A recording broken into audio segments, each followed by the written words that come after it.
Yes, proceed. Thank you sir. അതെ, correct ആയിട്ട് പറയണേ. Trust me. My wife is an addict. She needs the treatment. My wife is an addict. She needs treatment. I heard that. മലയാളത്തിലല്ലേ പറഞ്ഞത്, മലയാളത്തിൽ പറഞ്ഞാൽ മതി. Sorry. പക്ഷെ അവരെ നാം ചികിത്സിച്ചല്ലേ പറ്റൂ. ഒരു കുടുംബത്തില് ചട്ടിയും കലാവുമ്പോ തട്ടിമുട്ടിക്ക് ഇരിക്കില്ലോ സർ. മാറ്റി പറയാൻ പറ്റൂ. എനിക്കിങ്ങനെ അറിയുള്ളൂ. പാട്ടി.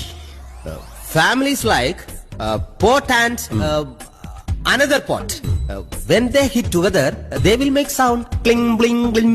ഇനി മാതിരിയൊന്നും പറയല്ലേ. എനിക്ക് അവളെ ഓജസ്സും തേജസ്സും ഉള്ള ഭാര്യയായിട്ട് തിരിച്ചു വേണം. നീ വെള്ളം ഇറങ്ങാതെ ചാവൂടാ. I want my wife back with lots of ojas and tejas. What do you mean? ചളമായെന്നാ തോന്നുന്നത്. Mr. Jimmy? ഈശോയെ. I want lifeline.